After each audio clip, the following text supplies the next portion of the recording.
एक लड़की जो बेहद गरीब परिवार में जन्म लेता। पिता किसी तरह से मेहनत मजदूरी करके 2 वक्त का रोटी ही कमा पाता, लेकिन बेटी की रहने की शौक और अंदाज कुछ ऐसा था कि लोग उसे देख करके कोई अंदाज भी नहीं लगा सकता कि वो अमीर घराने की ना हो। समय के साथ साथ बेटी भी बड़ी होती है। पिता ने अपने अनुसार से उसका रिश्ता देखता और रिश्ता देख करके उनकी शादी हो जाता, लेकिन शादी भी जहाँ होता है वो भी परिवार उतना अच्छा नहीं था। उस परिवार में मेहनत मजदूरी करके ही जीवन यापन हो रहा था। जब उस लड़की को लगता है जो हमारा सपना यहाँ भी पूरा नहीं होने वाला है, तो वो जिस रास्ते पे चल पड़ता, वो जिस सफ़र पे निकलता, वो सफ़र पे ना जाने कितने लोगों की जिंदगी सदा के लिए तबाह हो जाता। राधे राधे, नमस्कार, सत श्री अकाल। मैं हूँ कोमल यादव। आज की जो सच्ची घटना है, ये घटना है राजस्थान का। राजस्थान का एक जिला है हनुमानगढ़, और इसी हनुमानगढ़ जिला के अंतर्गत एक थाना पड़ता है तिब्बी, और इसी तिब्बी थाना के अंतर्गत एक गाँव है कमरा। इसी गाँव के रहने वाले एक परिवार जो बेहद गरीब था, जिस परिवार के मुखिया का नाम हंसराज, उसकी 2 बेटी, एक का नाम पुष्पम, एक का नाम रीना था।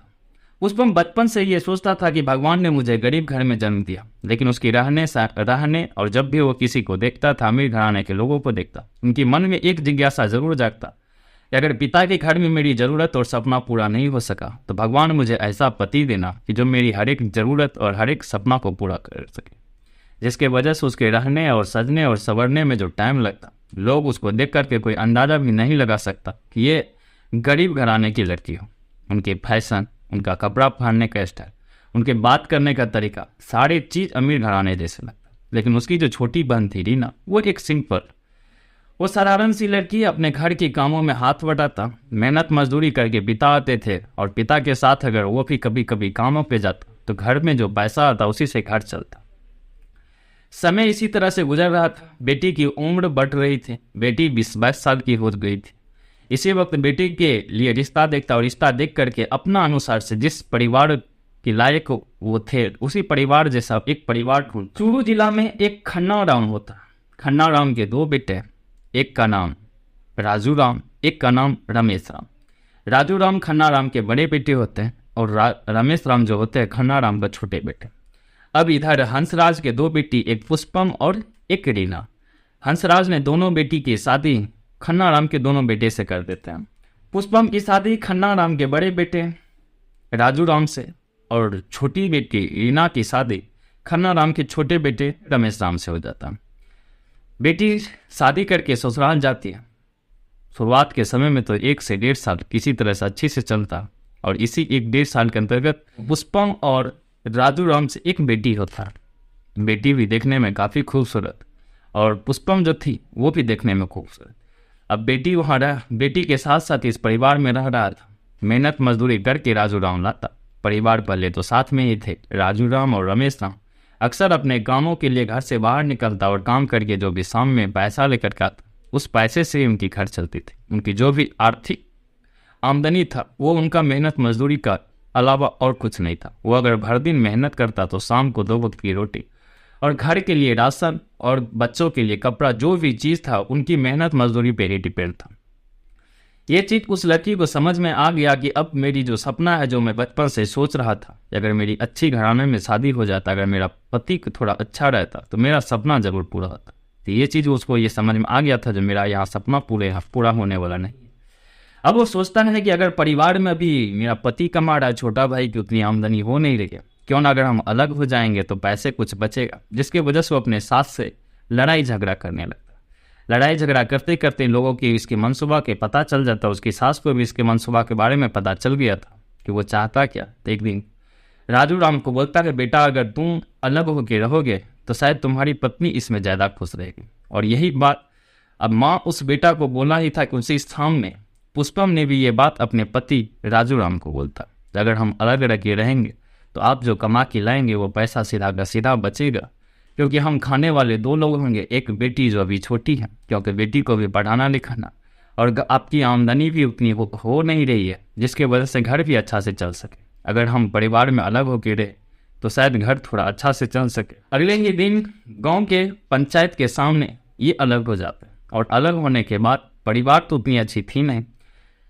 राजू राम जो होता है वो अपने परिवार के साथ वहाँ, उनकी जो मायके थी हंसराज पुष्पम अपने मायके अपने पिता हंसराज के यहाँ चला जाता है, क्योंकि हंसराज के भी पास कोई बेटा नहीं, दो बेटी ही, जिसमें दोनों बेटी की शादी हो गई थी, दोनों बेटी एक ही परिवार में था। अब एक बेटी जो पुष्पम थी वो अपने पिता के यहाँ चला आता और पिता के यहाँ आने के बाद ही रहना शुरू कर देता और वहीं से मेहनत मजदूरी करके अपना बेटी और अपने पत्नी पुष्पम के साथ रहने लगता। ठीक ठाक जिंदगी चल रही थी। पड़ोस के ही रहने वाले एक व्यक्ति जिनका नाम काका सिंह, वो लव मैरिज शादी करता। शादी करके एक लड़की को लाता जिनका नाम अर्चना सिंह। अर्चना सिंह ठीक ठाक परिवार से थे। उनके पिता का नाम कौर सिंह और उनका एक छोटा भाई था जिनका नाम संदीप सिंह। तो अर्चना सिंह के यहाँ अक्सर पुष्पम जाया करता था। अक्सर कोई भी बात होता तो अर्चना से भी शेयर करता।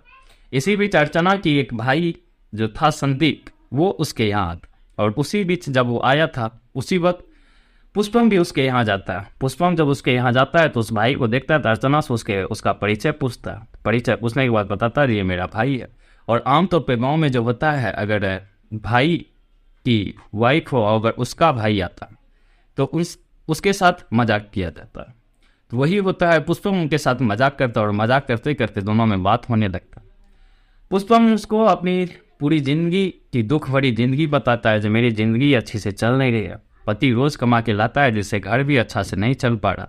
अगर पति के लिए कहीं कोई काम मिल जाए तो शायद घर थोड़ा अच्छा से चल जाए। ये बात जब संदीप सुनता है तो वो उसको ढाढ़स देता है, मैं आपके लिए काम खोजूंगा, अगर कहीं मुझे आपके लिए काम मिलेगा तो मैं आपको जरूर बुला लूंगा।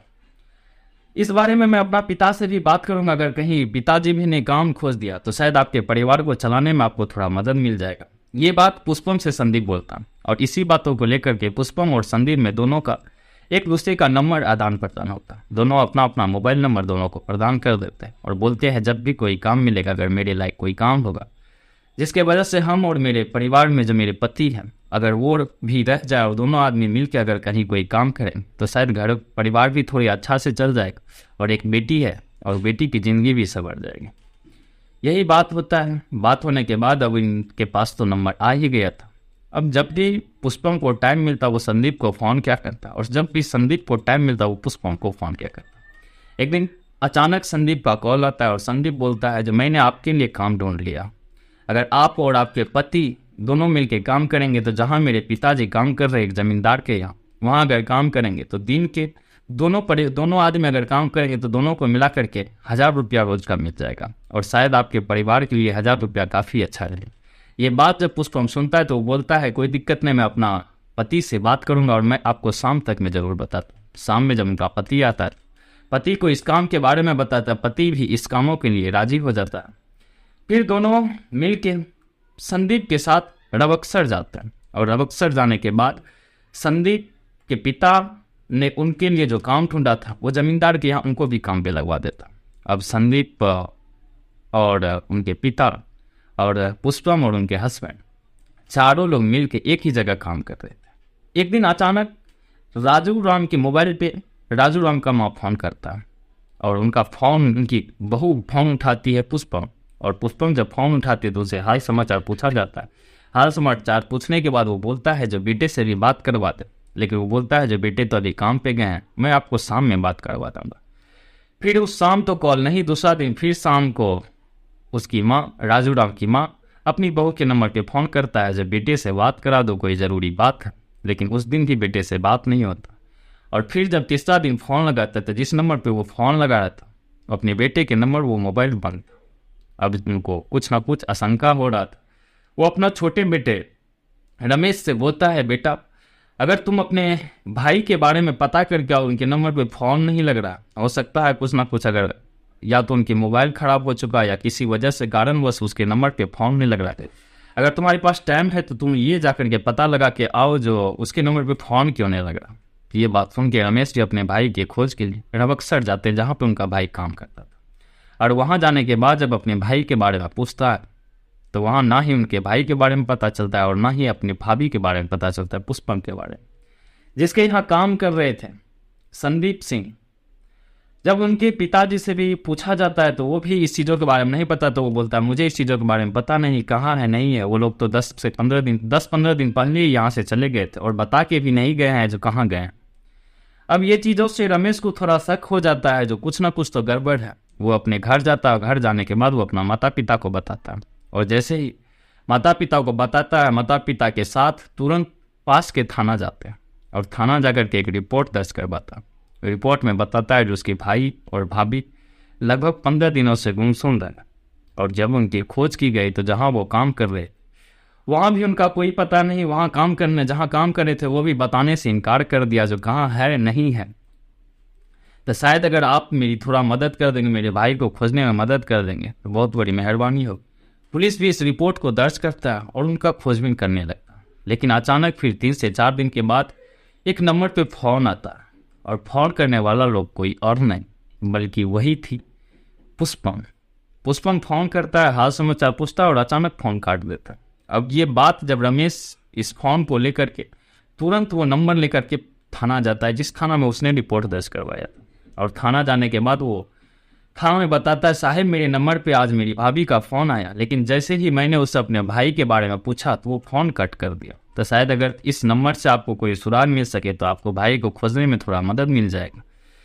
थाने वाले भी उस नंबर को लेता है और नंबर को लेने के बाद उस नंबर की जांच होती है। नंबर को सर्विलांस पे लेकर के उस नंबर का पता लगाया जाता है ये नंबर है कहाँ का। नंबर के बारे में पता चलता है जो वो नंबर पंजाब का एक दुकानदार का।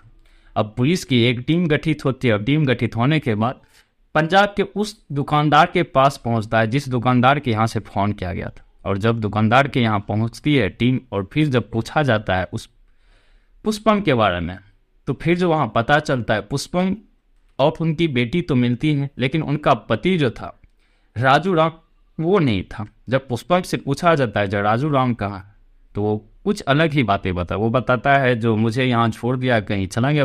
वो कुछ ना कुछ ऐसी बहाना बना रहा था जिससे पुलिस को शक हो चुका था जब राजू राम ना जाने उसके साथ कुछ न कुछ घटना घट गया होगा।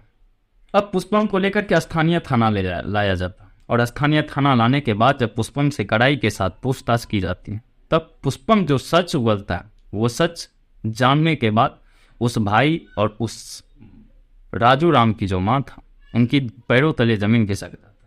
वो बताता है जो सर मुझे अमीर बनने का शौक बचपन से ही था लेकिन मेरी जन्म ऐसे परिवार में नहीं हुआ था जहाँ से मेरा शौक पूरा हो सके।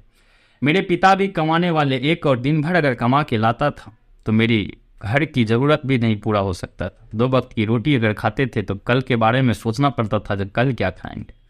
फिर जब मेरी शादी हुई तो शादी भी उस घराने में नहीं हुआ जहाँ मेरी चाहत थी। मेरा जो शौक था उस लायक मुझे परिवार भी नहीं मिला जो मेरा सारे शौक पूरा हो सके। परिवार में भी जो मेरे हस्बैंड थे वो हर दिन कमाता था, कमाई से राशन पानी आता या महीने के खर्चे आ जाते। लेकिन जब मैं वहाँ काम के लिए गया तो उसी बीच मुझे एक लोगों से प्रेम हो गया था। मेरे पड़ोस के जो लोग थे अर्चना सिंह, उसका भाई जो संदीप सिंह था उससे मुझे प्रेम हो गया था। और जब मैंने उसको परिवार के बारे में सारा दुखड़ा बताया तो उसने अपने पिताजी से बात करके मुझे काम पे लगवाया। और यही ये भी बताता है जब भी संदीप अपने बहन के यहाँ आता था तो वो पुष्पम के यहाँ जरूर जाता था और जब उनका पति घर पे नहीं रहता था तो वो दोनों आपसी सारे संबंध भी बनाता था और फिर किसी को काने कौन भनक भी नहीं लगता था और वहाँ से चला जाता था।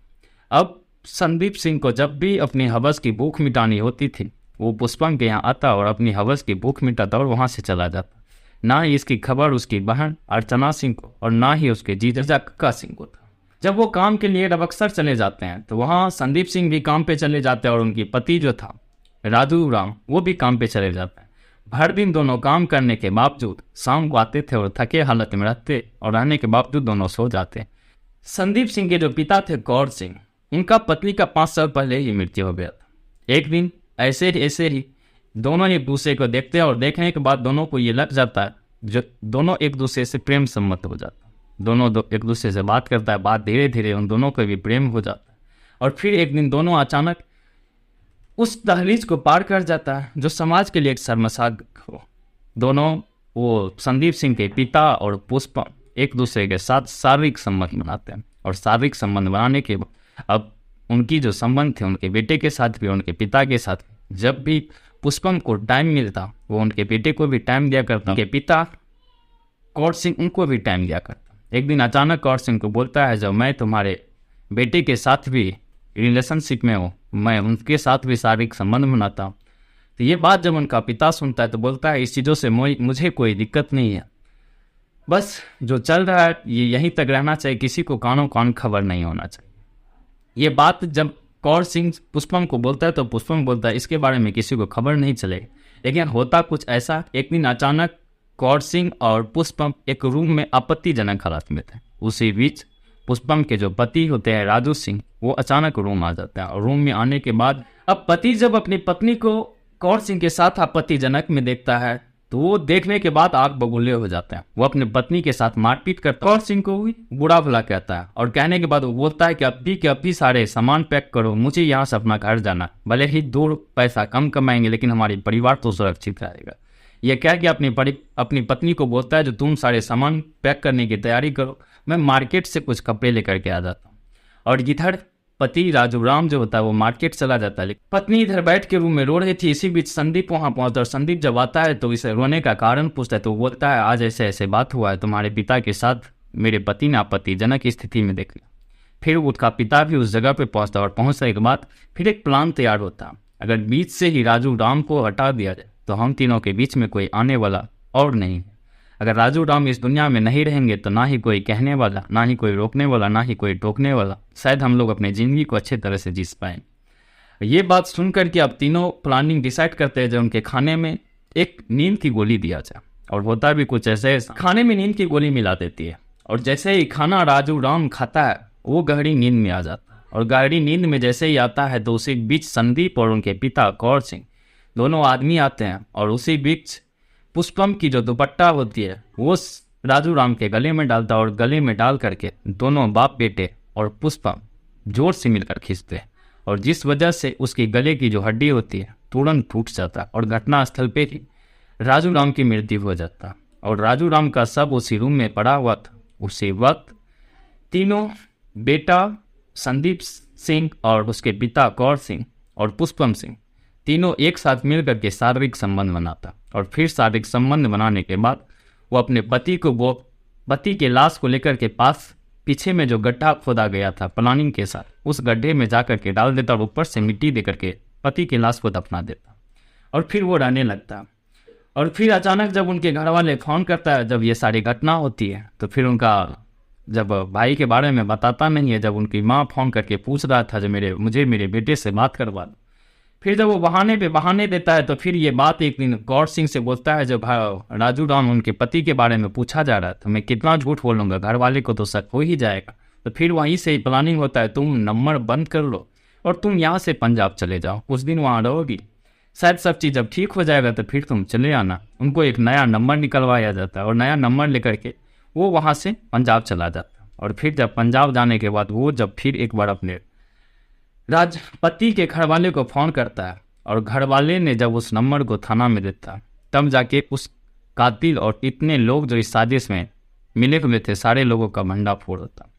हालांकि ये कहानी यहीं खत्म होता, लेकिन कहानी एक चीज़ तो सिखा रही है, आज हमारी समाज कहाँ जा रहा। जिस रिश्तों के लिए साथ जीने और साथ मरने का कस्में और वादे करते हैं वही रिश्ता जान का दुश्मन बन जाता है। फिर मिलते हैं कल एक नई कहानी के साथ। आज यहीं तक। जय हिंद, जय भारत, वंदे मातरम।